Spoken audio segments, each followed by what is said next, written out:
Greetings to the world. Greetings to the world. I'm still Cam, and this is still the Real Resilience Talk podcast.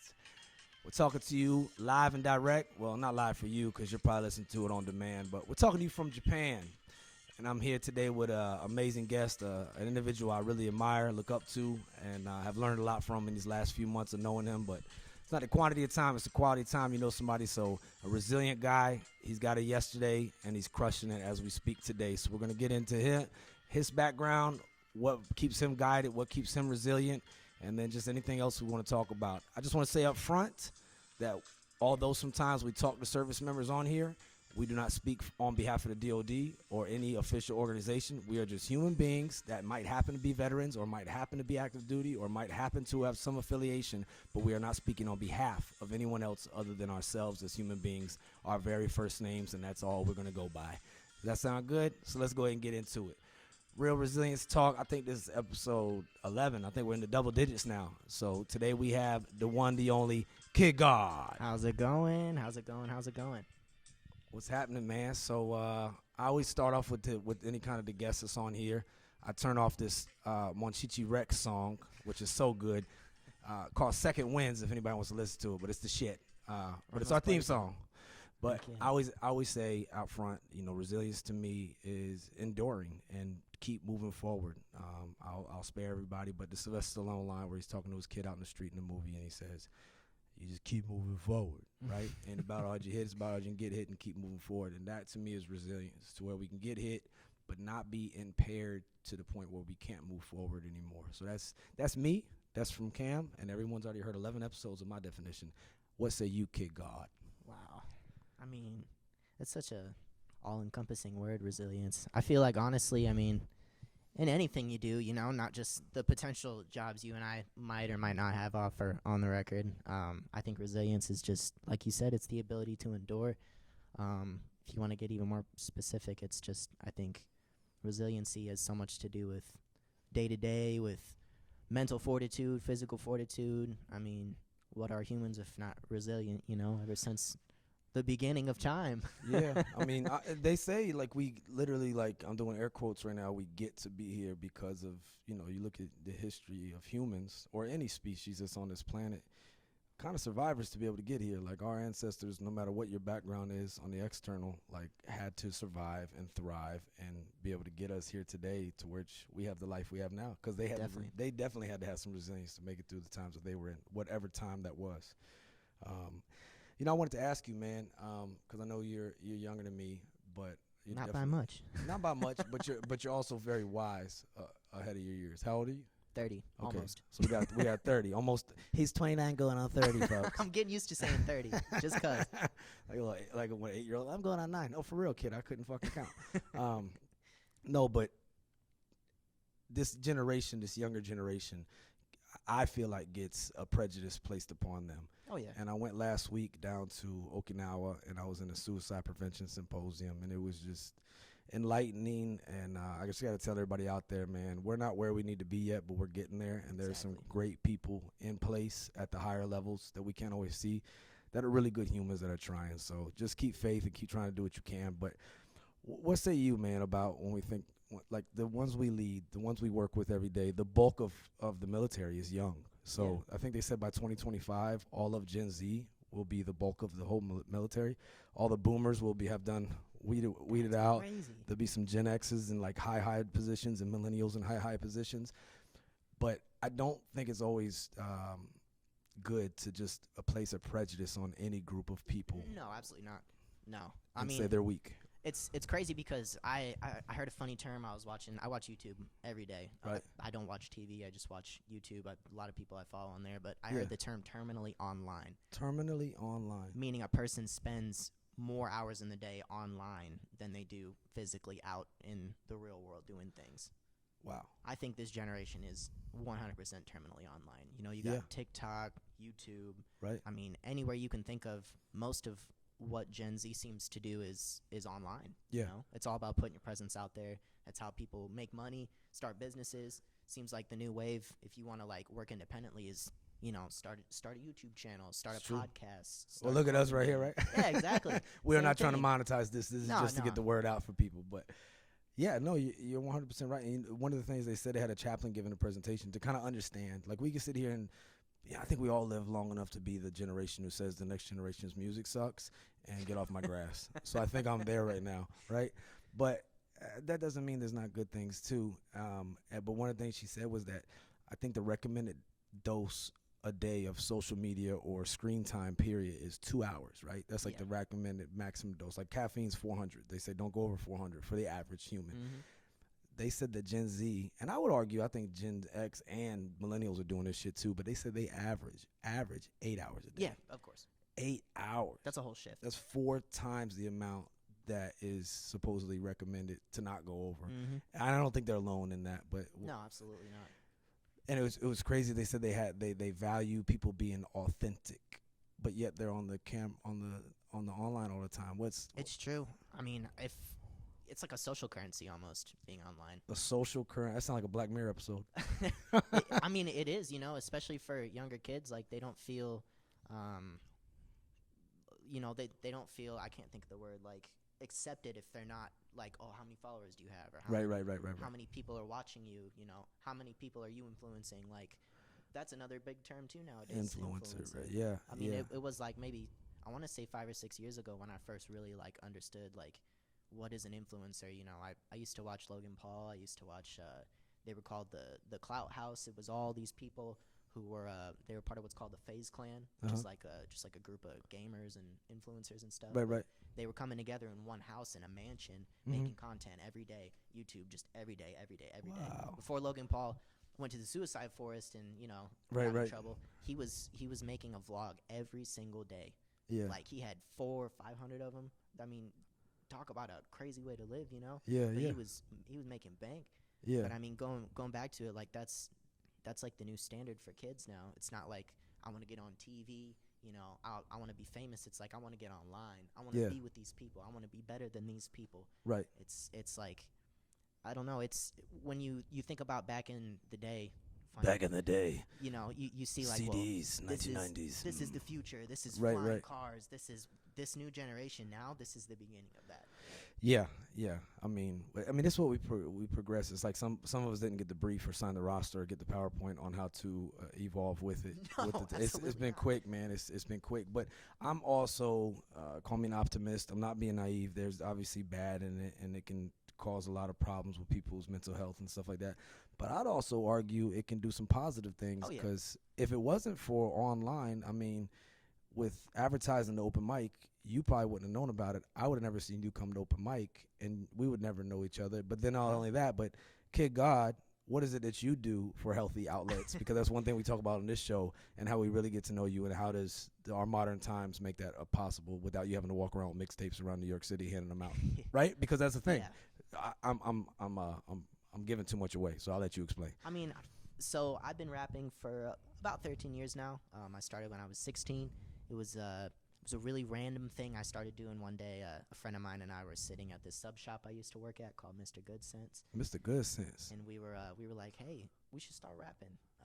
Prior to that, we went to a pep rally for a school. I watched this girl. Her name was Cookie. I don't know if that's her actual name or not, but she went on stage and she did like a school, safe rap about history to run this town by Kanye West. But it was the craziest thing I'll never forget. I watched the whole school get up from their chairs and rush the stage, and wow, she was killing it, And I was just sitting there like, wow, I want that. I want to try that out, see if I can do that. So me and him, we started rapping. I used to be the Fro. That was my name I started out with because I had a big old Jew fro. And then my homie, he was the Fro. the neighborhood kid. That was his name. He didn't really stick with it, but we both were always purveyors of hip hop. I grew up in like the MP3 Rocket LimeWire time, the Dat Piff time, back when mixtapes were like the hot thing. Yeah. I grew up, Lil Wayne was like still my favorite rapper. He had a mixtape like every other day at every flea market and swap meet I ever seen. That's for sure. During that Piff time, yeah. You couldn't even like hear a song on the radio and without him popping up on it either. And it was That's funny. true. I watched I think his name's Artie Seaworld. He has this video where it's like when Lil Wayne pops up on your song and you don't know about it, because Wayne would remix everybody's That's song. true. And it That's would true. be the more popular version of the song. Yeah. So he played like the artist who has the song, and then Lil Wayne pops up on his song, And he's like, no. Yeah, Like, yeah, yeah. man. Man, I remember who did I like a lot back then? DJ Cinema. That was like my favorite DJ. DJ Cinema. You ever heard that? Mm-mm. Man, he's got a mixtape. I still got it on an iPod, an old dinosaur one called The Stimulus. Such a funny time period, too. Yeah, but it was man. He even did. I think that was around the time the Carter 3 or 5, whatever the big one was that Carter made 3. Yeah. all of that. And he done on Flashing Lights on Kanye shit, and on that DJ Cinema. I don't know. Anyway, but like, yeah, shout out to that whole time frame of using technology to wonderful time period. and not stealing anybody's work, right? But just taking it and complimenting it. Making Really, it your own. yeah, Yep. yeah, but not in the sense of like thievery and stuff like that. That's why I love the mixtape world, because they can do that and it's accepted, and it's not like you're gonna become a platinum artist off stealing somebody else's content, right? You're not doing that. You're just complimenting it. Really, you're saying how much you appreciate it. I think it's a sign of recognition, if anything. Still to this day, too, you know, it's if you do it correctly, it's highly respected if you remix somebody's song. But Right. I remember back then, a remix was like 8 artists, 9 artists, Oh, 10 yeah. artists. Yeah. There was a song, it was like racks on racks on racks.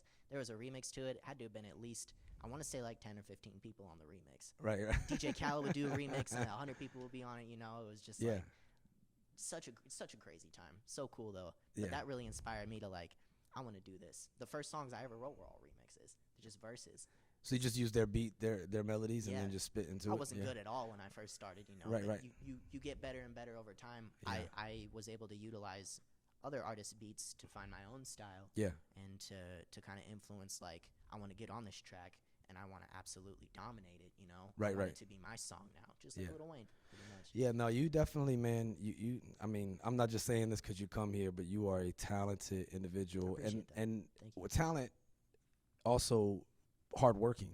And I can see from listening to your catalog, which, by the way, y'all, you can go on Apple, on Spotify, pretty much any outlet, and you can find Kid God's stuff. Like, what's the name of the most recent release you came out? The album? Right now I have the demo disc series, which is based off of a old school PlayStation, the very first PlayStation demo disc. The demo it's discs. like the aesthetic form. Yep. But it's really just SoundCloud's where I first started. Right. That was where I released everything back when like SoundCloud just about on its peak of getting popular. Yeah. And I'm taking all the old songs I like off SoundCloud and I'm putting them on Spotify and streaming platforms. Yeah, I mean, I listen to you on Apple. I listen to you on Spotify. I've not found you on anything, and I'm telling you, y'all listen to this man. He's got some very engaging lyrics, but also you have very good flow in your content, and you have actual messages in your songs, man. It's very good. I don't want to give it all away, but y'all check that out for real.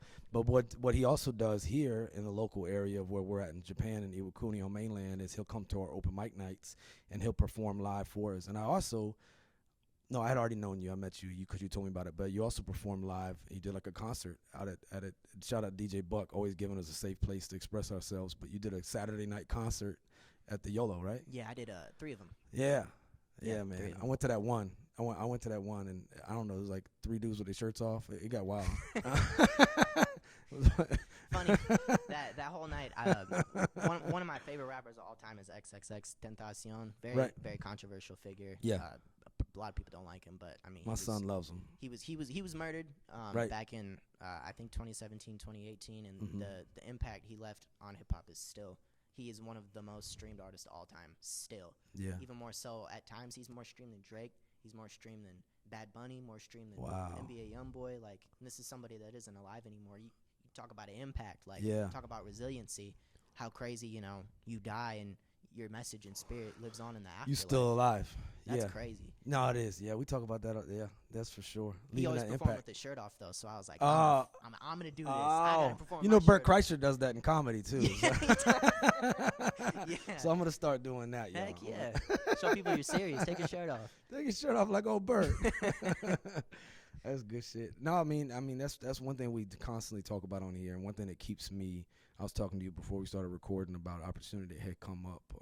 A door had opened for me, but the whole thing is we can't take any of this shit on this earth with us, you know. So if you're listening to us, whatever you're going through, all of us are temporary. All of this air quotes, all of this that we live in is temporary. Exactly. And this too shall pass. So that's reassuring in the sense that if he's going through a bad time, even if you're Admiral Stockdale and you're in the Hanoi Hilton for 7 years, that too shall pass. If you're Nelson Mandela locked up for decades, that too shall pass. And then whatever hard time you're going through. But also, for me, it flips it into, makes me appreciate what I'm going through and think about the effect. And this is what I was really getting at. The effect you have on others is the most valuable currency there is. Yeah. And I'd love to take credit for that, but Jim Carrey said that in that commencement speech he did. And I keep that shit on. There's not a 3-day span that goes by that I don't listen to that, just to keep my tank full. You know what I mean? Because it just reminds me of even the smallest interactions, man. We are having effects on people. Yeah, definitely. What say you about that? 100%. I mean, to boil it down to like the most simple way, I guess, for me to think about that is look at your parents. Yeah. That the whole idea of raising a child is leaving an impact on them, leaving an imprint that then they take and they run with it and make it their own. Then they do rinse and repeat, rinse and repeat. And it lives on, it lives on, it lives on. Good and bad. Good and bad. Yep. So, because we know that obviously hurt people. And if you're in that situation out there, man, you're obviously not alone. There's a lot of people that hurt. And that's not to compare, because comparison's a thief of joy. And you shouldn't compare pain either. But at the same time, appreciating the fact that you are not the only one. You are not alone in that, but you could break the fucking chain, man. Like if you come from a lineage or a history of whatever the ism or the thing is or the disorder or the way of doing we had Coach Chan on here. She called it the family business. Just doing the family business like always been done, but you got to break that fucking chain, man. You got to break that chain and set a new way so the other ones, real generational wealth. And that's not always money. That's like emotional currency and confidence and character development and even habits and contradictions. Habits and contradictions. Let me tell you, wow, that is so true. Because like it or not, we're a product of the environment we come from, and that could have been good. It also could have been bad. So I mean, think about the effect and what you're sowing into these young ones. I appreciate you being a rapper with glasses because you inspired my son. Cause did you see what he did? He did California Love. I did. At the 8th grade. He emceed the whole event too, man. He did really, really. Shout out to DJ Sippy Cup, man. Well, you could tell he's got a fantastic role model. I know, right? And you, no. No, he crushed it though, didn't he? He did. Sorry to son brag, but yeah, I guess he's just sunned me. I don't know, but yeah, Same instance of what Cookie did for me. He probably just did for people. You never know. That's true. I didn't think about that. Yeah, because he didn't do anything special with it. He didn't make it his own. He just was Dr. Dre for a little bit. At that age, though, how many kids are thinking, like, I'm going to do this in front of all these people? Yeah, that was crazy. That was so cool that this middle school here put that whole thing on. Shout out to the instructor over there, man. It was so amazing what they did, the music instructor. They did a 90s night. And they had like 90s album art. They did one of the Nirvana albums. They did the Utero album. They did like a 3D art. I'll show it to you. It's amazing. Like I posted it on my social media and stuff. But it also gave the kids an opportunity and an outlet, a platform to kind of. They did Enter Sandman as the band. You know what I mean? Like they did all these 90s hits, man. It was just really cool to be able to have these, expression. Get up there and express yourself. Even if you are just doing like a karaoke or a rendition of somebody else's stuff, but. Has that helped you in being here with because you've stayed engaged with music, you've stayed making music, you've stayed performing. Has that made a difference in your overall resiliency? I mean, I can't 100% say that I stay loyal to it, but it's a thing that I always have. That at specific times in my life, I'll be like, I gotta zone in, I gotta tap in, I gotta utilize this, because there'll be periods of time where like I feel like everybody gets like this. You're just kind of lost. You're on standby. You don't really know what's going on. And I'll look at like other people I follow who make music. Like, man, I'm not doing anything. I gotta make more content. I gotta put more stuff out. It's the social currency. I think it's a habit, but it's also a healthy habit. Healthy habit, yeah. It's something that can consume you, but it's also something that can help heal you at the same time. Music. Feel like I feel like I found a pretty healthy medium there. But I can't take full credit and say I'm a 100% full-time rapper. I like to be a full-time rapper. Right. But it's a very rewarding and also punishing hobby to have, because you want that next song to be that hit. You want that next song to be, it's going to take me out of here. I'm not going to have to do any of this normal life shit anymore. I'm not going to have to do this anymore. So like, I mean, it's a good thing to do. I recommend everybody try to pick up a hobby, I mean, even music, it's such a fun way to express yourself. It's such a good thing to do. I mean, to answer your question, I think, it does more hurt than, or more more good than hurt. It takes the hurt out. Is what I it does. love that you said that, man, because that's one thing I've been trying to. I talked about this last week at the symposium I was at. Like, we as Americans in the West, especially, we are into I want it now. Like, and I think Ronnie Chang was the best comedian to express it. He was like, I want Prime now, on the special on Netflix. But it's true, and we're like, oh, is this gonna make everything perfect? Nah. Okay. Well, instead of looking at it like that, like, is this gonna make anything worse? No.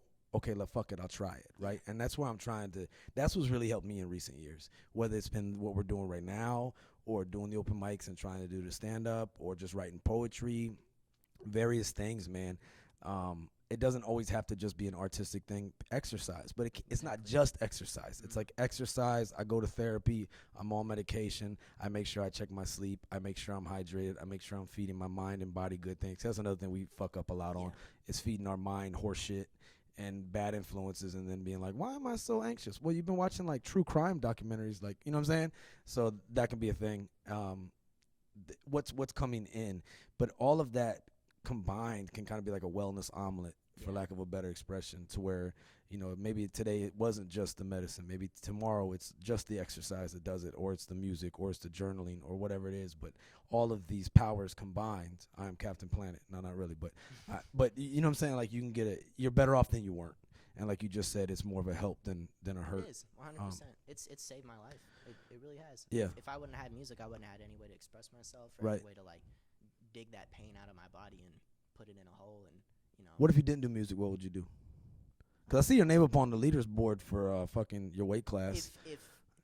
If bench press, squat, you got a whole bunch of records, huh? I'm gonna be honest. If I wasn't doing music at the time I picked it up, I probably wouldn't be here. Yeah, that's real. Y'all heard that right there. I would not be where I'm at right now. I wouldn't be talking to you. I wouldn't be, quote unquote, maybe not.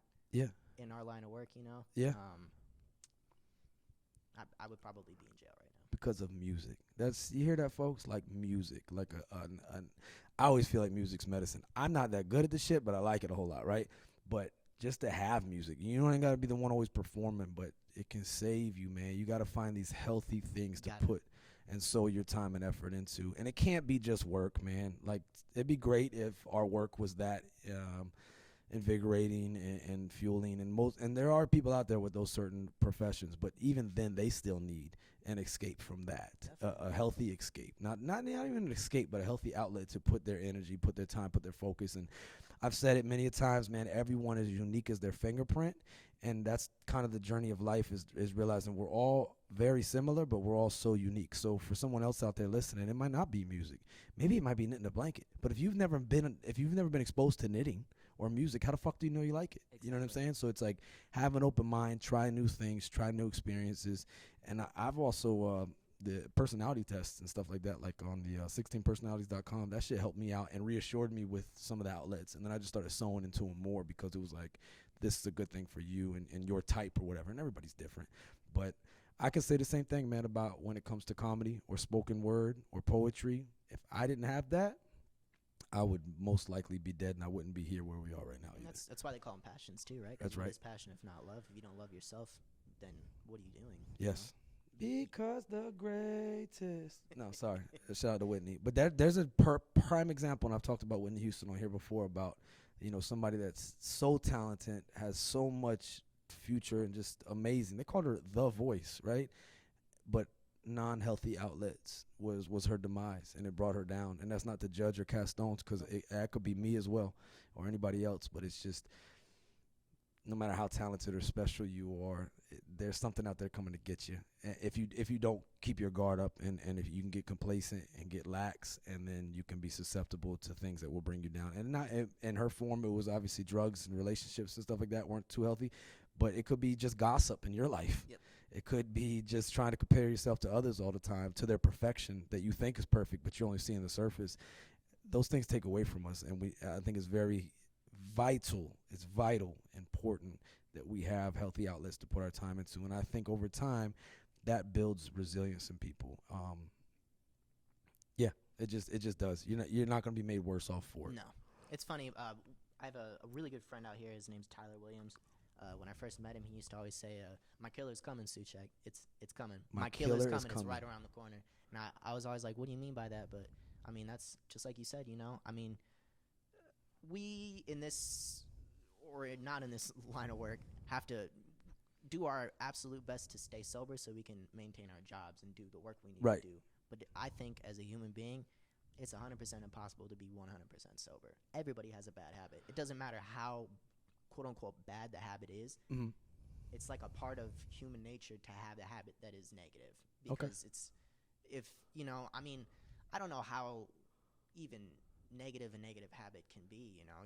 You could debate that for hours, but stress relief comes in so many different forms, and I feel like no matter what you do, you're always going to have a habit somebody else is like, well, that's not something you should be doing. That's true. There's some people that would literally listen to your content of music or what I try to do on that stage over there in the other room when we have that open mic, and they'll go, "That's blasphemy. Yeah. That's evil, right?" And that's their opinion, and that's the cool thing about being a human. Everybody can have their own opinions, but you're right in that. You are so exercise. Yeah. You'd be like, "Oh, you lifting weights, you're gonna have a bad back when you grow up." I don't know, but what is it that works for you? Because it's all about, to me, like self-actualization and trying to get to the best version of yourself. 100%. And if that said thing, fill in the blank, is impairing you or stopping you from being your best version, it might not be something you need to be doing. Going back, I mean, even to when you brought up weightlifting and stuff. Yeah. My dad and my mom, for a while, they were both doing what's called figure modeling. Well, figure modeling for my mom, I guess for my dad too, but for them, it's more like it's bodybuilding. Right. It's figure modeling for women, but you're disciplining yourself highly. You're eating a very like protein high diet. You're cutting a lot of body fat. You're sweating. So it's like aesthetics based. Yes. Yeah. But I mean, you're lifting weights. You're going to the gym 5-6 times a week. If you're not at the gym to lift or to do something for your muscles, you're doing cardio because you got to shave off the rest of your body fat. That's right. It's competition time. You have to paint yourself tan so your muscles. Yeah, looking all bronzed. Yep. Yeah. You got to learn your pose routine. You got like a 2-minute pose routine you got to do. And I mean, watching my parents do that, I was awestruck. They both were into it? Yes. Oh, wow, man. They both. My mom kind of got out of it after a while because it was taking a toll on her. Because that's a whole lifestyle. Like that's like no cheat meals, like everything around the clock, how much sleep you get. Yes. Like I watched a documentary one time on Jay Cutler. Oh my God. Dude, that dude was like, he worked out, he ate, he went to sleep, he got up, he did cardio, he went to sleep. He's still doing that too. Yeah, I mean, just they're like big bears, man. They'll work out like they. I'm not gonna say he didn't have a life, but his whole life was centered around that My thing. parents met him too, Jay Cutler. Really? Yeah. Supposedly he's a really nice guy. I heard. Yeah, that's what I heard in the I'm sure he documentaries I is. watched. He was cool, man. Or like, look at Ronnie Coleman. Ronnie Coleman, Oh my man. God. That is tragic. You watched that documentary they did, The King, or whatever? That was. Imagine though you're a criminal and that dude pops up in your house. Oh, it's because he was over. police. That yeah. dude was the literal human Hulk. Like, yeah, man. The way he could throw up. Oh my God. The amount of weight he could throw up at the reps he did. That was crazy, man. Yeah. I would never commit a crime again. Ronnie Coleman shows up. Oh my God. The little cutoff shorts. I'm done. Take me now. Get me out of here. But no, the weightlifting thing, especially when I came here, really helped me take my mind off of things, and just having to go through the medical process, having to go through everything you got to get in to get to this point. Yeah. I was like, I have to be healthy now. Like, I have to be sober. I have to be like mentally ready to go because I can't get into this and not be invested, or I'm gonna look like a clown. Come out here half-assing or something. Yeah, you can't. I mean, I'm sure people still do. There's a lot of half-steppers. But if you want to be like, if you want to thrive in any line of work, you have to commit to it. And that is this is the first time in life, other than the music, that I've like committed to something and been like want all in. And that's where the weightlifting came in. Is like, you're stressed out after a long day. You could just sit in your room and be depressed about it, or go to the gym. Right. Run. I love to run. I love running. I love running more than weightlifting. Yeah. But the weightlifting thing was something like, well, my dad's doing this, father's son. I want to do this too.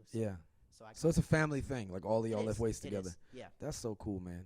That's so cool. I love it too that you said your mother did it too, because there's obviously a lot of ignorance when it comes. A lot of women I know will, not all, so don't hear me wrong, folks, But I've known a lot of women that are like, I don't want to get all bulky. I'm like, hey, sister, I'm trying to get bulky. It's still not happening. You know what I'm saying? Yeah. Like, it's actually a really good fat burner. It's very hard. You don't just get bulky. You have to eat. You have to eat a lot. Yeah, and that's with us having the physiology that we have as Mm-hmm. a male versus a woman and how they're made up. So it's like it's hard to get big. Like, don't worry, that's probably not going to happen. What might happen though is you slim up because you're in that slow burn phase Well, as and far as calories. it's a tough line of work to get in because a lot of those people, they're not natural at all. Jay Cutler's not natural. Oh Ryan no Coog's no not no natural. no Those no people no! are All the ones taking- on the magazine covers. They're taking enhancements, you know, Yeah, quote yeah. unquote. Yep. You if you want to be on a high, that's another reason my mom didn't want to do it anymore. You have to be on like a high performing level to Right. stay consistent in that. But it's such a short-lived career, like any sport is, because you know you do enough damage to your body or you take enough enhancements, you're done for. You know, your body's eventually gonna get pissed off at you about it. Yeah, yeah, it does. Yeah, it does. That's for sure, man. Yeah, people's bodies. It's funny you said you was talking. We were talking earlier about. I watched the new version of White Men Can't Jump, and just talking about bodies. Did you watch it yet? Anyway, there's just some sports injuries in there where it's literally stopping people from being their best selves or what they want to do, and then not only that, but the injuries, sports injuries, man. Like the way Oh my people God. like have to recover and take meds, and I've been there. I've been addicted as shit to opioids before, and it's not cool. It's not fun. Like that shit is real. There's like this thing you can get hyperalgesia, they call it, like to where your brain knows that it can get high off of when you feel pain, so it'll make up pain. Like you'll feel it, and when people are saying they're really in pain, they really are in pain, but it's really not pain. It's just the brain signaling it so it can tell you it wants to get high. And then somebody will get off of it for like 4 or 5 days, and they'll see their pain decreases. You know what I mean? Because it's kind of like that Pavlov dog thing where they ring the doorbell, the dog's mouth salivates. It's like that. The brain knows that I get high and I get all this release when my leg hurts. So I'm going to make his leg hurt, and we're going to get high today. Yeah. But it's like this, downward spiral. It is. Just this, you need more and more and more. So that's where sports injuries gets complicated. But it shouldn't stop people from at least trying it. But to do it long term, to be a professional like that, wow, that's hard work, man. I know a guy that lives here who works at it, man. He is constantly taking care of his body and just constantly chiropractor and just it's a full-time job, man. On top of your other full-time job. You know? It's a love-hate thing. Yeah. It's something I've not really been going to the gym lately. I mean, life gets in the way sometimes. You Right. have to sacrifice the stuff you like to do, but Yeah. just getting to the level I wanted to get to, like to where I move up weight classes and stuff like that. I started to realize like I'm gonna have to punish my body to do this. I'm not getting any younger. I don't want to punish myself to be better for a limited amount of time. So it's something I just want to do, not leisurely, but for self-discipline. That's why I started. Right. That's why anybody starts something like a hobby, or they start like a new job, a new passion. You can't let it consume you negatively unless you're like at that level already, Right. No, but it's good though. I mean, It is. and it sucks if you get injured, and that really sucks because now you're stressed. If your stress reliever is physical output, well, now you have to be laid up, and that I got about 2 surgeries sitting on the wait list that I'm just like I'm not getting, not because of the surgery, but because of the recovery. Yeah. Like that is literally depressing for me. Like it takes away like your outlets, and because you got to recover, and then now you got the fun of having to like recover physically and build up all that strength where you were. It's a pain, literally a pain in the ass, folks. Literally, figuratively, sciatic nerves, pain in the ass.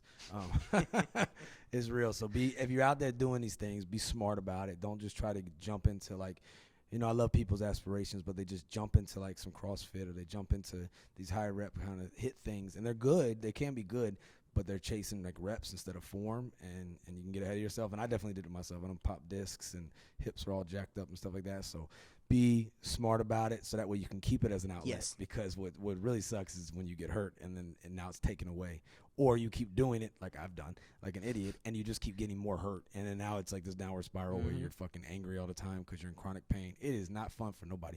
But I tell you what, another one, people laugh at it, but yoga, dog. Oh yeah. Yoga. I started doing yoga with Adrienne. She got her own channel on YouTube. I will plug that lady's show all the time because she breaks it down Cam style. Like I was always closed minded. Like I ain't doing no fucking yoga. Fuck that shit. Closed minded. But there is some real, and she's got it for like yoga for like leg pain, yoga for like this, yoga for running, post running or whatever. And she breaks it down real simplistic. And then you can go further than that. And it's all free. It's on YouTube, man. I think that's yoga why, with Adrian. I mean, a lot of pain happens because people are stiff. They're Yes. rigid. Yeah. You know, people don't stretch out enough anyways. As Right. it is, doing yoga is fire. Yeah, and you get strong too. Like you get strong, and there's that mental discipline with it. For some people, it's like we talk about the 4 total pillars of physical fitness or fitness, total fitness. And you got like physical, you got mental, you got social, you got spiritual, and those 4 categories. But arguably, like yoga and weightlifting to an extent, but yoga I know especially because it has spiritual remnants in it too. It could be a social experience, a spiritual experience, but a mental, a fit, because you do not want to hold this pose and like you having to work to that discipline. Yeah. And you might need to call on whoever you call God to keep you in this warrior, whatever pose it is. It's hard, but it's fulfilling. And if you do it smartly, you can not hopefully not get hurt, or if you are hurt, you can kind of heal. So, Yep. But that was just me being open-minded and saying, all right, fuck it, I'll try it. Everybody keeps talking about it, like I'm gonna go ahead and try it, But you can't be closed-minded when it comes to things, folks. Like No. you don't know what's gonna work for you. You don't know what you're gonna take to. So, I say explore and just try things, man. Try things. But the problem I guess I have and why I started this whole podcast is I want people to understand, and I want to have examples like you on the show to where we can tell people like, hey man, it's okay not to be okay. Like none of us are always peachy king and doing great. But what's not okay is to ignore your overall wellness, whether it be mental or physical, but mental specifically, to the point to where you get in such a rut, you stay there for a long time, and you start thinking that bad decisions like suicide or taking your life or taking somebody else's life or hurting, is now a good decision. And people get there, they go there, man. And it was crazy last week, and I hate to change stations, but I'm just saying how important it is to have these outlets to avoid these things, because sometimes they just keep us going to the next day. They stop us from falling deep into a rut. You just go on a run, like I say MGC, move, gratitude, connect. Oh yeah. Move in some way, shape, or form. And don't be like, oh, move when I feel like it, because you ain't ever going to feel like it. That's not how it works. Like mood follows action, not action follows mood. Because you're just not going to feel like it. It's just the way it is, right? We're comfort-seeking creatures. But we talked last week at the symposium, and amazing heroine, whatever you want to call her, Doc Sandy got up there and she said, she was going over all the suicides that we've had, all the deaths by suicide. And she was saying the common thread through about at least 50% of them are they got dumped, they got drunk, and they had access. They got dumped, they got drunk, and they had access. And I just thought back to all of in this realm of death by suicide and people hurting themselves. And I know you have an amazing track on this subject. With you on it, actually. Yeah. Little collab.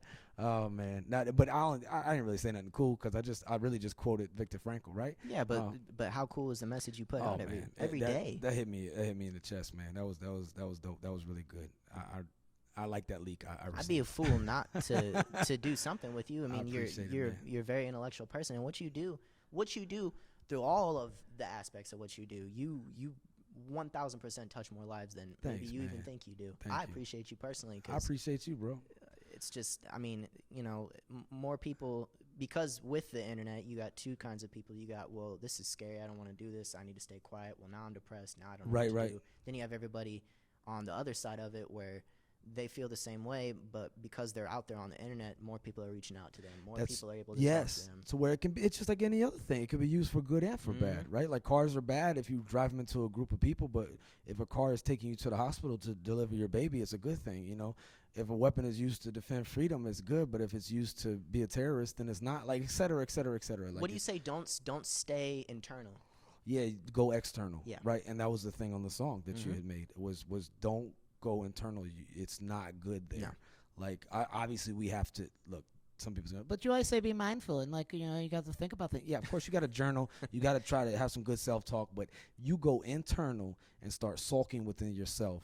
I don't see good coming from that. You're man. Your own worst enemy. We often are. I know I've been many a times, and it's not healthy. But when you go external and you maybe try to go help others, and I've said on here, whether it's youth coaching or just volunteering with hey, you don't got to be religious. Go volunteer with the church. You know what I'm saying? Like I'm not that religious at all, but a lot of my best confidants on this base are chaplains. because they're actually cool people. Like Yeah. you can just talk to, and they're really down to earth. That whole Gen Z class I told you about that they gave us, that was given by Chaplin. Down to earth. It was weird too, because she looks like my mom. So it was like when my mom was like 30, it was crazy. But really, really good Chaplin down there in Okinawa had presented on us better understanding and being open minded to understand the force in which we're about to lead. Like if you're not already, you are going to, because they're about to take over. Definitely.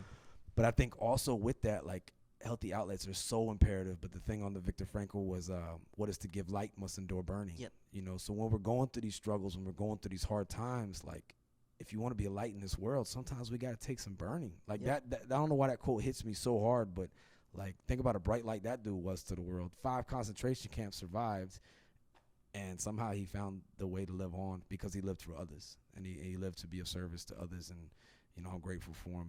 But he didn't go internal; he went external. Yep, sure did. That doesn't mean you can, like, you know, what they say, the oxygen math on the next person if you didn't put your O's on. Like, there's that factor too. But you gain strength, you gain a sense of purpose when you go and you help others, whatever that may be, man. Like, just random acts of kindness, holding the door, being nice, sharing a smile. You just never know how far that can go. And it sounds corny. Some people go, man, get the fuck out of here with that shit. But what say you about that? Like, the little things. I mean, oh my God. So I spent a lot of my life in food service industry. Yeah. So you're paid to be nice to people. That's true. But you take that kindness with you. Like my family, they've always been outgoing. They've always been socialites, especially more so on like I have 3 different sides of my family. I have my birth dad, my mom, and then my adoptive dad. Right. 2 dads, you know. But my birth dad side of the family, the most social people I've ever met in my entire life, they're all from you know, they've all lived in Vegas at one point. I like to say they're all from Vegas, but right. You know, they have that personality to them where it's like they could talk to anybody, they can make friends with anybody. They're all really nice people. Right. And the more social you are, the more you reach out, the more you try, the more lives you touch, the more you feel good about yourself. I mean, from food service, you know, the more food you put in people's mouths, the happier they are. Well, that's always true. Take that into that's one advice everybody likes. Getting some grub. Take that into like the real world, and the more metaphorically speaking, food you put in people's mouths, the more grateful they are to you. You know, if you feed people's consciousnesses, if you feed their minds, if you feed their hearts, you know, they'll always be full. They'll always be happy. They'll always reach back out to you at the same time, because you're not going to get anybody that's going to help you if you don't help them. You have to help yourself to help people. It's deep. A big chain. That's deep. That's deep right there.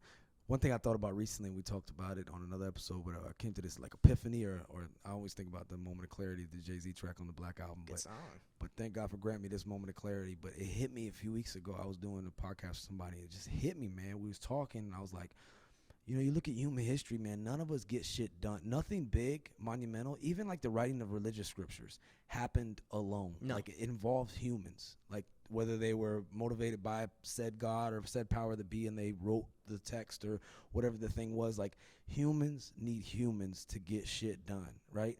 And I started thinking about it, like, what if that's the only way we get things done? Obviously, the air, the oceans, all that stuff, we might mess it up sometimes, but it will survive on its own. It does its own thing, right? It's its own ecosystem. But humans, we're our own ecosystem too. Definitely. And I was thinking, like, if there's anything to try to find a meaning in suffering, maybe the only reason why we go through shit is to be able to have a valid lesson to be able to share with somebody else later on. Because there's been a few things that have come up in my life recently, especially with doing the suicide prevention stuff and talking to certain individuals, and then talking to a lot of people about, you know, not just drinking your pain away, because it really doesn't go anywhere. You just intensify it for a later time. You numb it. You don't really grow through it. I found that, man, if I didn't have all those times, I wouldn't be able to be valid enough now to be able to have conversations with people. So it's like, maybe I found the purpose, or maybe that was the whole purpose to begin with, was just to be able to share it with somebody else. Like, maybe that's the only reason why we have hard times, so we can show it a way for someone else to get through it. And we just keep passing this shit around. Definitely. And I don't know how it all works out or whatever like that, but you can make a mess a message, is what I'm saying. And I love it. Like, they talk about Robin Williams, like he said that the people that try to be funny, I'm paraphrasing, are some of the most miserable people in the world, because they know how it feels to feel like shit and feel alone. So they don't want anybody else to feel like that. Like, I think there's a lot of value there. Yeah, I do. And I think I see that in your art and what you do, and with your music and the content. You haven't had a track. He sampled me on a track, so that was cool. But you had your grandmama on there. You had your mama on track. Tell me about that. I mean, it's something I always wanted to do. I mean, more so just because I ingest so much music. I always find that the music that leaves the most impact is music that's authentic. And what's more authentic than your loved ones, Like, wow. Who's going to leave a better message than the people that have been giving you messages your entire life? That have been feeding you. Yeah. Oh, call back. Yeah, definitely, 100%. And I mean, that's another reason why I wanted you to be on that song, is because it was a song I wrote about somebody who attempted suicide. Yeah. Thankfully, they didn't follow through with it, but you're always out here preaching that message, and what better person than the one that teaches so many people how to be aware, teaches so many people how to prevent, to put that message on the song. That's the whole point of the song. Again, that makes the song even better because it's from the heart. It's a passionate song. It's an intimate song. It's a song that, it was made to touch people, Somebody want to look up the song. What would they look up right now? Wait, what? That one's not published yet, is it? It's not, no. Yeah, because I got the leak. I had got the leak. You That's did. Right. Yeah. If you want, I'd play a little bit of snippet from Let's it do when it, we man. close Do it out. right now. Yeah, play right now. You got it? Yeah. Okay, yeah, let me see. No, he's this guy right here, man, Kid God. Like, I call him KG, Kevin Garnett, whatever you want to say. Y'all got to hear this, so I'm glad he's willing to share this right now. Because, you can't sue us because you're the one. It's your stuff, so we usually can't play samples of other stuff. I wouldn't anyways. He signed a consent form, I swear, everybody. But y'all, if y'all still listening, man, listen to just the talent that this man has. And you hear him talking this whole time. Now you're going to hear him spitting. You'll be like, hold up, man. Like, how does this do like you turn into Twister, man. I definitely have to find it. I have the studio that I built and everything. Yeah. They built an in-house studio, by the way, on base. So there's a will, there's a way. That's been an interesting situation. I was able to make a lot of music. I made like maybe 30 songs so far. Right. I wanted to make 100, but life got in the way. I don't think I'm gonna get to that goal. But 30? You got 30 made though. Yeah. And how long? Probably the span of like a month and a half. Damn, 30 songs, y'all, and this shit is not trash. This is like good stuff. Like, it was a period of time I was going through. I was like, man, I need something to take the edge off and something that's gonna do that in the right way. Yes. Because when you make a song, you put so much time into writing it, then you record it, and then it's like, wow, I actually accomplished that. Like I did something. And you made something. Yes, like, exactly. You didn't just piss it out. Right. The biggest thing I want with my music is like when I pass away, I hope people like take that as like the kind of person I was. The music. That's like nobody really like listens to the message in music nowadays. But I hope the people that actually like knew me as a person are able to take the message that I put into the music and just just get it. Yeah, no, for sure. It. I mean, and it goes to like the legacy you were saying about Triple X or some of these other people. I'm talking about Robin Williams and like do your people a favor, whoever you are out there listening, and leave something for them to catalog back to you. Like whether it's your writings, if you're able to do this, everybody knows how to talk. If you don't, you can write, you can dance, whatever it is, but something. Because I know we all know the feeling of we lose somebody and we keep listening to that last voicemail. Or I got about 3 sets of text messages of just people since I've owned this phone I have right now in just the last couple of years that I've lost. I have that last text, and I'll just go through and read their text. And it had nothing to do with like, hey, I'm about to pass away. It was just like the last time I talked to them in that form. You know what I mean? So do yourself or do your family a favor, do your friends a favor, and leave something, man. And leave it, obviously, ingrained in their lives, not just a physical art form or writing or something like that, but what impact, what effect are you having on this world? And if you haven't had a good one so far, well, fuck, dude, no time like now to switch that shit up and start changing it up. Definitely you are what you do today, so why not try to make the world a better place? As corny as that sounds, but it's only corny or cliche because it's true. Exactly. Shout out to Rex, my man Rex, who made that track. He's the one who said that to me when I was in Cali a few months ago, and I was like, damn, you're so right. He was like, it's only cliche because the shit's true. Yes. If it wasn't true, well, nobody would have said it again. And I'm like, damn, you're right. It's like knowledge bombs. But you got that track? I am currently searching for it. Oh shit, he's still searching. He got so searching. much music, man. So we'll find it. It's no rush. Song. Until then, though, I mean, so what is like question for you personally? Yeah. Ask anything, man. I'm an open book. How do you wanna go out? Death. I mean, how do you Oh. want to go out? We can bring it back to that. No, but no, how do no. you want to go out, like in terms of what you're doing right now?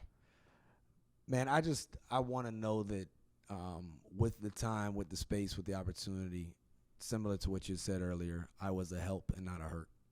Right? That's it. You know what I mean? I'm not perfect, and there's probably some people that could make at least 15 episodes on why Cam is a piece of shit. I guarantee you, and it'll be some subject content that they would all have fun talking about for a while, because I'm not a perfect human, and I have definitely fucked up and fucked over and just messed up a lot of stuff. So not at all speaking like I'm holy or perfect, but I'm hoping in the end of that, when we go through the scales of like maybe effective good or effective bad, I'm able to have had more of a good effect on others, on humans. And yeah, that's it, man. Like, you know, I tried to make some stuff and some people better, and myself in doing that, and demanding of them, and demonstrating by my own example as best I could. And I didn't leave nothing on the field, man. And I really do find a lot of value in the Jim Carrey quote: "The effect you have on others, most valuable currency there is." Because, you know, like Denzel said about the Egyptians, they tried to take this shit with them, but they just got robbed. Like, you know what I mean? That was, you know, that whole system of putting people in pyramids and tombs and thinking they take their shit to the afterlife. Well, I don't know. I don't think that worked out so good. A lot of their shit's still here or got stolen. So no physical things. I just want to be able to, like, I tried to love as hard as I could, as best I could, and you know, in all things, trying to do your best. You're there anyway.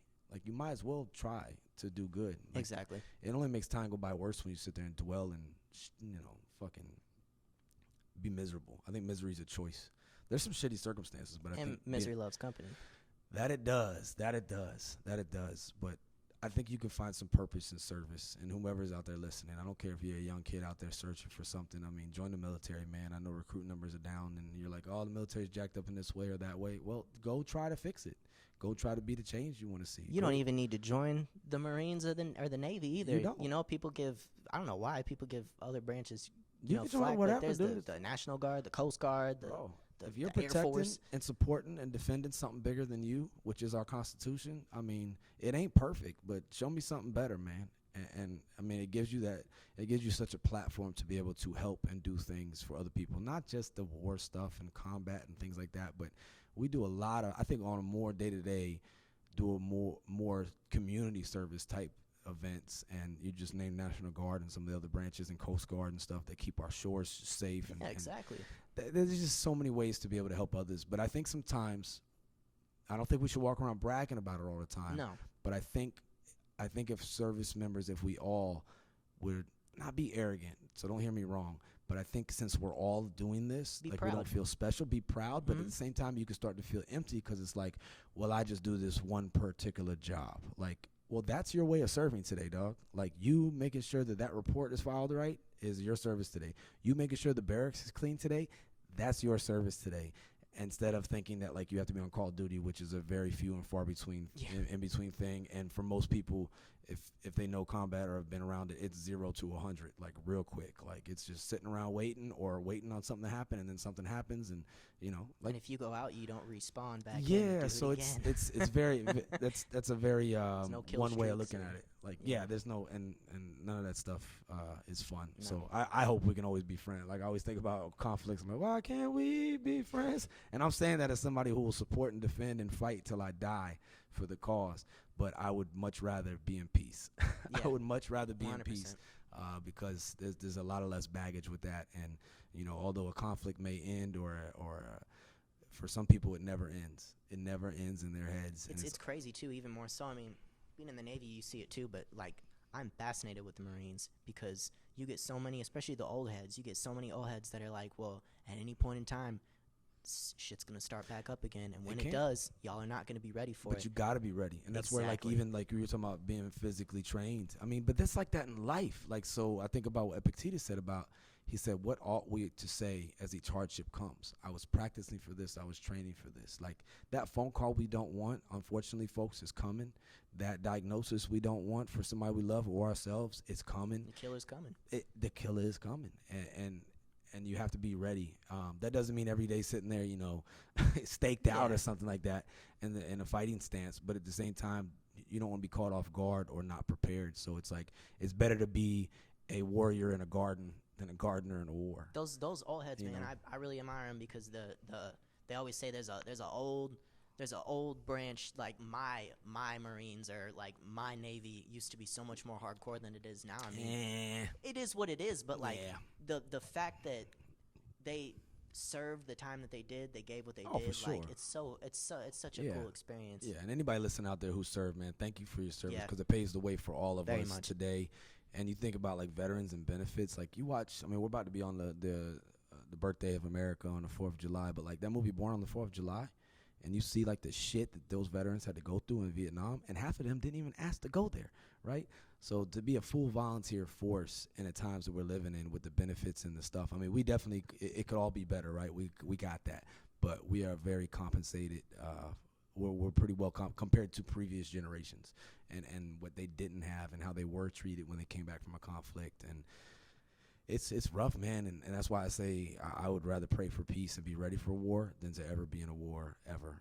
It's just it's hard, but it's also, hey, that's the oath we take. That's what we do to try to support and defend our way of life. And I'll die for it tomorrow. I might not agree with what you say. I might not personally agree with the Westboro Baptist Church and what they do at people's funerals, but that's part of the First Amendment. Mm-hmm. So I'll die for the right to do it, unfortunately, because you can't just say, oh, I'll die for First Amendment if it's Kid God doing some music, or if y'all doing a podcast, or if it's me being able to worship what faith I want to worship. Nah, man, it's all of it. Like, it's good, bad, and ugly and different, and, I mean, you got to take it all. So I might not agree with what you're saying, but I'll die for the right for you to say it, because definitely. That's what makes us us. And it gets passed down to generations, and yeah, there's probably soft people now. There's probably soft people then too. You know what I mean? It's just the way it is. And hindsight's always 20/20. To look back and go, oh, they were so tough, they were so hard back in the day. That's such an uncontrollable factor. There was some. It's like people that like try to act like they're hard because they're from like a certain city or something. Mm-hmm. It's like, dude, there's punk asses everywhere. And I mean that in the sense of being soft and not being able to fight, or you're weak. That's what I mean by saying punk ass. Okay, I mean, the softest guy could also have the biggest heart, too. Right, and could be a warrior in a whole nother way, right? Mm-hmm. So it's just, but people use uncontrollable factors like time to hold over your head and go, well, in my time, well, come on, man. Like, when I was younger, I came in when I was 17. So as soon as somebody told me oh, my God, you so young or whatever, or in my time, and I'm going to respect elders, but at the same time, don't hold it over my head, man. I can't control that your people had a relationship before mine and procreated before. You know what I mean? Like, how funny, too, the people saying that to you are the people that have no more time. There you go. Saying it to somebody who has all the time. And they being like Uncle Rico from Napoleon Dynamite, damn has been. You know what I'm saying? Like, you are what you do today, fam. I threw that football over the mountain. Yeah, Y'all need to do that now, too. Back then, fool, old ass, why don't you do some shit now? You know what I mean? And I say that, I challenge that to everybody, because I'm over 20 years in service, and I'm still trying to earn it and figure it the fuck out every day, every single day, and trying to, you are what you do today, basically. We can't eat off of last month's pay. You know what I mean? Rent's due today, motherfucker. What you gonna do? You know what I mean? We got to just keep that shit and stay humble, stay hungry, but always be willing to be at the war. But, hey, man, I'll be a warrior without a war. I'd rather do that because there's a lot of pain in that. You know what Definitely. I mean? But it's necessary pain sometimes, just like all the other things. But did you find it? I found it. Oh, snap. We're about to get some Kid God in here, everybody. I want y'all to listen closely, man. You can hold the mic to it. We can see the sound on here. Okay. He's sharing this with us. What's this track right here? So the song's called Friday. Friday. Basically, without giving too much details, because it's a personal thing, but I had a friend I was making music with. He's somebody I met out here that gave me the ability to make music again after so many years of not being able to make it. And, so you're all the way out in Japan, not being able to make it, found this guy. Randomly one day I was like, hey, this guy's setting up in this room if you want to go record. He raps too, he makes music. I was like, oh my God, sign me up. I go into the room. I met him. It was on a Friday, funny enough, and the last time we hung out also on a Friday. And I didn't know it was going to be the last time we were going to hang out in person. Yeah. Because he seemed good. Right. But Saturday came, and he had went through with attempting. Right. Right. He reached out though, thankfully enough, to whoever was watching at the time, and they shipped him out as quick as possible. Yeah, that's unfortunate, man. He's doing really good now. Good. He's in school, and he's still alive. And that Great. 100% disability is really Yeah. really nice for him too, which he, I mean, I feel like we should all get that for being a, we should all get our 100%, our Well, 40 acres and a land, because well, this is, It's sacrifice, man. is. But it takes a village, and it takes all of us. And without us being here, let's be honest. Like, I love Japan, but it would be East It's China. hard. It would be East China There's so if we many weren't people here, man. I met. I mean, I'm different because I've always wanted to be here. I will live here. If after this is all said and done, I can move back. And you stay out here, be an expat. I mean, even with my wife, she's Japanese. Yeah. That's even Wow, more that's to beautiful, man. that's not Yeah. why I love my wife, but like Right. that's even more like I'm set. No, it's a great place, Get some man. property, be straight. It's a beautiful place with beautiful people, and I mean, it's probably got its woes too, I'm sure. But I've enjoyed the time I've been able to get the opportunity to get to, not have to, but get to. It's serve funny. over here. I made a song. I can't remember the name of it, but the line is caught me a harem of waifus. Obviously, that's not realistic. And yen in some copious stacks. Switching my fashion style and my patterns of speech. Learn Japanese at a level advance. Fuck around, become local, and then just like a ghost, I will disappear straight off the map. No Michelin S promise that is not cap. Is literally my life right now. Oh snap! Is what I'm in the wow, process I of just doing. shared that with us. Put some fire, man. Check that mic. Make sure that thing on ain't hot. Good. Check. All All right. right, let's see. All right, let's see how this sounds. Look at the sun come up right now, and no matter what's going on, man, that thing is gonna rise again, and this too shall pass. Dr. Frank, 5 concentration camps. 5 concentration camps. Everybody wants to be happy. Everybody wants to be successful. Everybody wants to be happy. Everybody wants to be successful. For success, like happiness, cannot be pursued. It must ensue. What is to give light must endure burning. What is to give light must endure burning. What is to give light must endure burning. Shine bright, and use it to help somebody else. Pulled up to your crib on Friday, just the same old routine like always. Plotting on the next song and some new music to drop. Drake, Westside Boogie, and some other things. And you were stoked about a recipe for curry too. Chefing inside of the kitchen, you were in your groove. Great friends, company, that is a big mood. Moments in time that you wish you could rewind to. Spent the past whole year chilling every day, making musical driving around the cityscape. You told me that you were depressed, I should have touched base. Talked you through it, ensuring that you were okay. But in my mind, rapping about it was the best way. Cause if you put it on wax, that is art frame. Pain, transform, change, give a new light. Thought there was a whole ethos, so why the fuck we write? But looking back, my approach, it was so selfish. Didn't even dawn on me you were feeling helpless. Couldn't fathom all the angles you were sustaining. Cause on the outside it seemed you were super healthy. All those demons fought daily, why did you not tell me? Would've brought my firepower to that fiendish hellscape. Any of the we that fought, cause we are brothers in arms. And I promise I'd have died for your saving grace. It really isn't that easy though, it ain't feasible to try to say a thing. Me alone's enough to reinforce all of that weight. And my life sacrifice would have honestly been in vain. Left you with more guilt, hurt, and forced shame. Just trying to explain your family to me. That means I got your back despite the adversity. Despite if the odds favor a loss, a victory. Promise I'd do anything to help you to find peace. Everybody wants to be happy, everybody wants to be successful. Success, like happiness, cannot be pursued. It must ensue. And it only does so as the unintended side effect of one's personal dedication to a cause greater than oneself, or as the byproduct of one's surrender to a person other than oneself. Don't go internal. I heard about you from a homie on the weekend. He told me that you made music and recorded freak when a couple weeks passed by. Waited for the perfect time to catch you inside of your element to finally meet you. Pulled up to that spot on a Friday. Late night, even had to work next day. But the feeling couldn't fight it. I was instinctually guided. And it's funny how in life there are chance meetings to people that you come across that you really need to know. But when you do, you click on like a light switch. From that day moving forward, you were my friend. Could tell each other about whatever, never had to stress. Bro, we had everything in common, all our hobbies meshed. And when it came to making music, that was something else. Like a beggar in the street or a fountain in the park. When we linked up, dog, it all made sense. And now that's all that's gonna stop us on this conquest. Cause our intentions pure heart and we are blessed. Praise God, finding out you didn't fall through. Would've killed me inside if you died, dude. Fuck that, would've cried till my eyes bled. Fuck that, probably would've wanna die too. Like short hope that we can meet up once again. Cause nobody on this earth can replace your friends. Just wanna pull up to your crib like old days. Do the same old routine like always. Plotting on our next song, here's some new music that drop. Talk life while time slowly melts away. And we should probably find a recipe for curry too. Man, you could cook your heart out, make some crazy food. Great friends, company, yeah, big mood. Moments in time that I just the same old routine. Shine bright, don't go internal. Much love. Dang, man, I really appreciate you sharing it. I'm not lying, man. I got, what do you call that, goosebumps? Goosebumps. Yeah, man, that got me real, man. That was tight, dude. I really appreciate you sharing. Y'all gotta, hey, Kid God, man. You gotta look him up. This guy.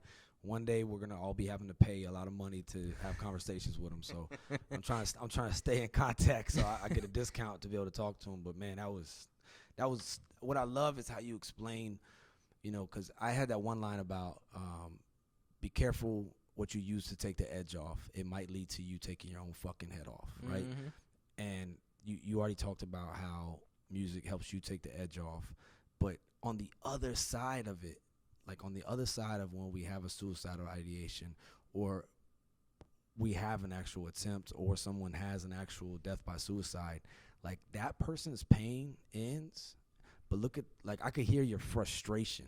Like, can you walk me through that? Like how you felt on the other side. You're like, fuck that, I would have died. You know what I mean? Like, Well, it happened so fast. I didn't really know what really. It took a while to process, honestly. That's the first song I ever wrote where, after going back and rapping it to myself and like sitting on it, I cried quite a bit, actually. Yeah. It was pretty. I had to call my parents. I was like hysterical about it because I didn't when really. you wrote it and performed it the first time. No, when I wrote the song, I sat there and just listening to the instrumental. I was by myself. It had been like a rough kind of month I had. I started rapping it to myself over and over again, and then I just like, I don't know. I was sitting there and all of a sudden I just kind of broke down. I didn't really know like why, but I mean, I was, it was just a lot to process at the time. I was very frustrated because, I mean, this person and I, we were hanging out every day. You know, he wasn't really good at talking about his feelings. He didn't really want to share a lot anyways, which, I'm not going to get mad at somebody for that. Right, but, right. It is frustrating because you can't be in somebody else's head. No. You can't control what they're going to do. And he seemed so happy the day we hung out. I mean, in the song, we were listening to new music that had just dropped. He was cooking butter chicken curry that night.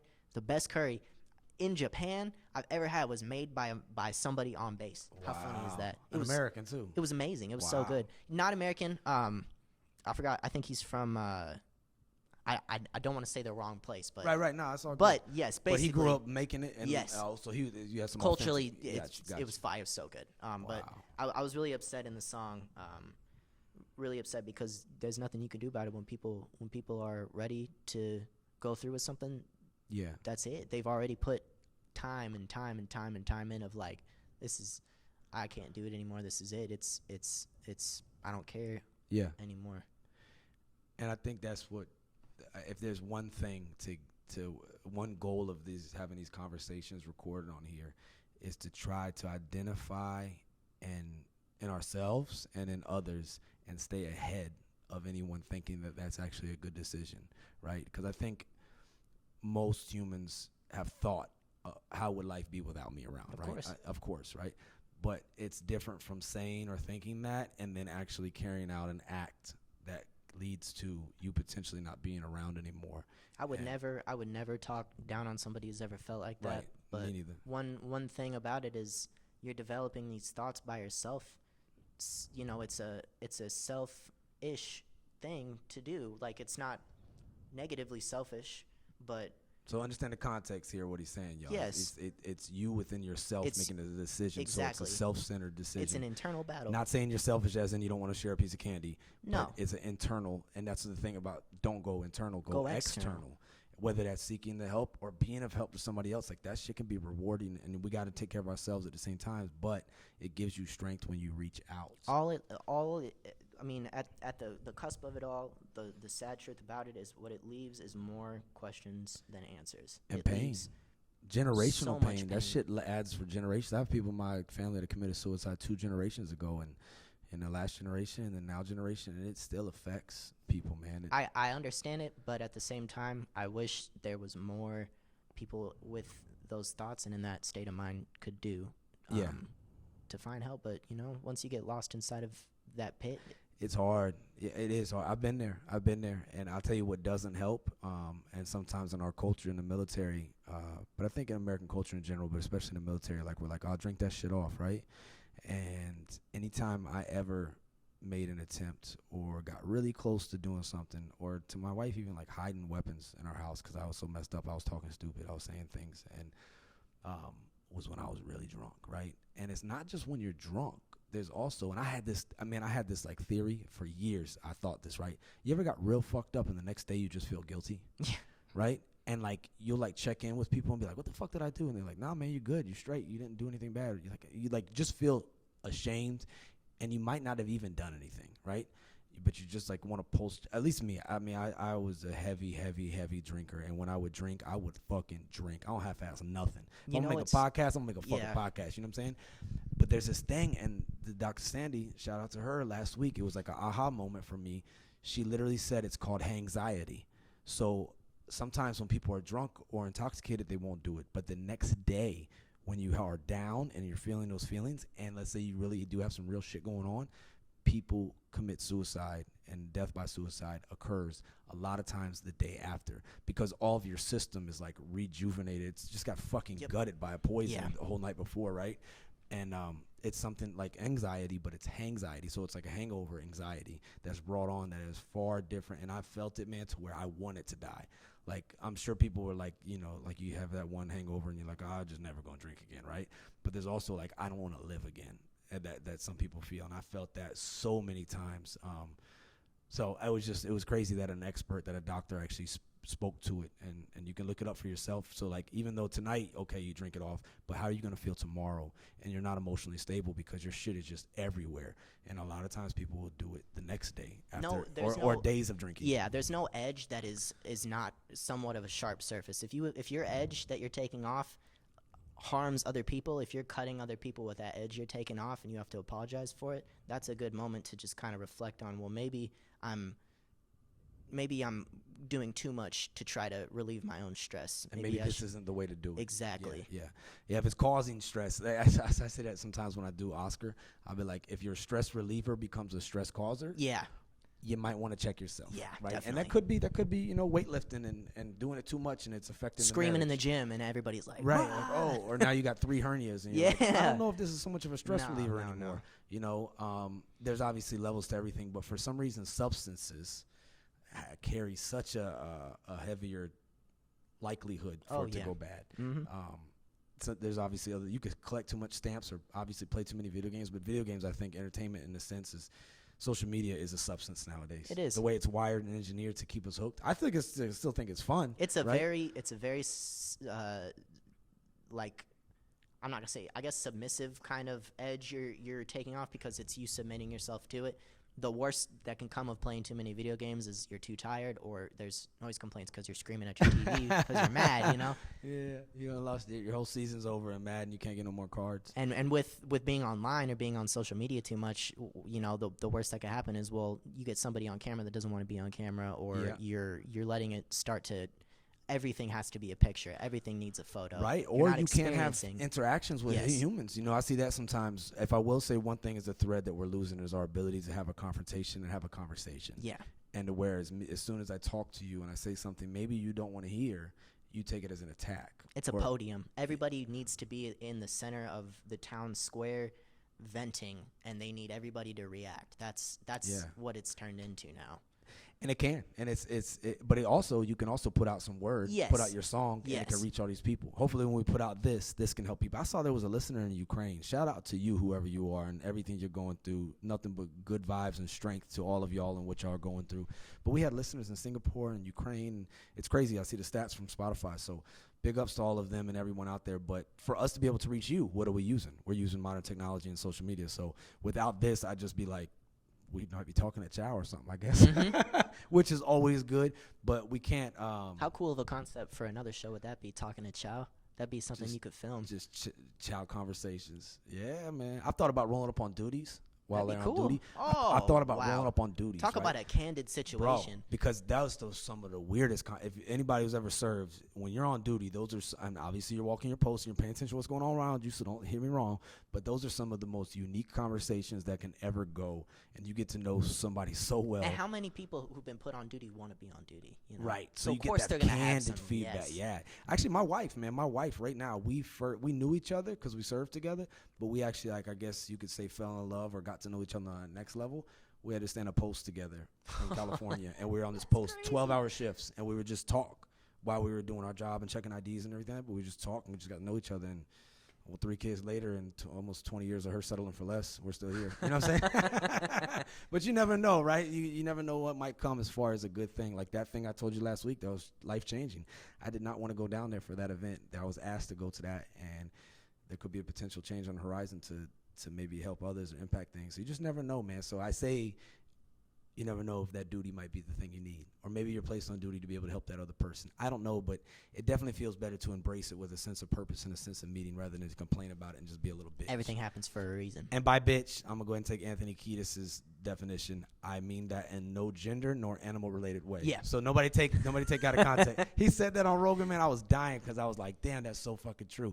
Because we all know what it means. Like, stop being a bitch. Mm-hmm. We're not saying it in a gender or animal-related way. We're saying stop being weak, stop being selfish, stop being self-centered, on yourself and not thinking about anybody else. So don't go that route.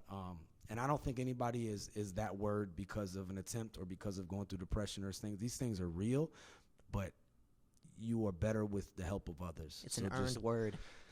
You got to don't just get called it for no reason. Yeah, you don't get called it for no reason. But at the same time, man, like if you're hurting out there, if you need help, there's nothing wrong with that, man. No, like, not at all. I love General Neller, like 4-star general, like Commandant of the Marine Corps came out with a letter and it said, it's okay not to be okay at times, but it's not okay to ignore your mental health, your mental wellness to the point where you make an irreversible decision that leaves behind teammates. And I think I'm paraphrasing. I might be quoting it because I've said it so many times, but that's the realness of it. It's okay not to be okay. It's okay not to be hitting on all cylinders all the time. But what's not okay is to now take a permanent decision. The person who needs that word to be their title the most is the one who's telling you not to reach out for help. Is the person who's telling you not to find the resources you need to find and to tell you, no, keep doing your job. Keep keeping your head down. Otherwise, you're making life harder for me and everybody else around you. That's selfish. That's right the person who needs that word. Yeah, you're probably right. You're probably right. But here's the thing, folks. We can't control anybody but our damn selves. And if we're honest, I'm going to be honest, I can't speak for everybody, but I can speak for me. That's hard enough. Sure is. Right? So just like Robert Williams said, everyone you meet is fighting a battle you know nothing about. So be kind always. You can be kind. You can still demand of people and have high expectations and push them to be their best selves and keep them in line and firmly counsel them while still being kind and still caring for your fellow human. And anybody out there who's struggling, A, this too shall pass. B, do not suffer in silence. Reach out, get some help. And if that first avenue of help doesn't work, well, guess what? Try another way. Try another way. Try another way. Hit me up. I don't care. But you're not alone, and don't make permanent decisions over temporary problems. Since we are on Chow, because I only record this outside of working hours because I never want to be accused of doing this during working hours, you probably got to get back to work, and I think I do too, right? Sadly. But this will not be the last time that Kid God and I are on a mic together.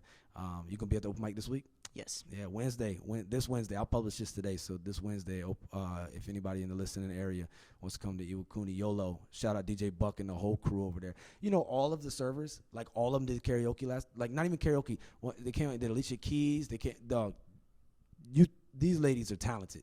Like they came up and sang, we was like, damn, like we didn't even need to show up. Like we could have just gave them microphones. So shout out to him and his whole crew over at YOLO, man. And thank you for giving us a space. And I just want to thank you, man, for everything that you bring to this world as far as the goodness, the selfless service, the genuine nature that you have and possess, and then not being selfish, and you share your talent with others. And just keep shining bright, my friend. But just remember, what is to give light must endure burning. Exactly. Yep. Same back to you. Thank you for having me on. And anybody listening, if you want to find my music, it's Kid God, KIDGOD. I'm on Instagram at KidGod605. I'm on Twitter at ThatKidIsGod. I'm on Spotify, Apple Music, anywhere you can go to find music, I'm there. And most of my music is on SoundCloud. You just look up Kid God on SoundCloud. It'll pop up. I just want to thank Cam for inviting me on. For sure, man. Y'all stay tuned because this podcast is only going to get bigger. The message is only going to spread to more people. This is going to change lives, and you're hearing it in its infancy. And you're part of an exclusive club right now, and you definitely need to stay tapped in for sure. Hey, so with that, folks, just want to tell you all, man, good or bad, this too shall pass. Thank you for taking the time to listen to us. If you ever want to be a guest, get at me, hit me up. Coach Cam on Facebook. And just want to say thank you. Thank you for the support. And just remember, don't suffer in silence, man. Reach out. This too shall pass. Much love to you all. Stay resilient. Thank you, Kid God. Thank you. We're going to let the track play. Oh, shout out my Chachi Red. Oh. Second wins. Yes, sir. Second wins. I mean, look at that title. Second wins and resiliency. Come on now. Build your resiliency. Don't talk about it. Be about it. Much love. We are sponsored by nobody.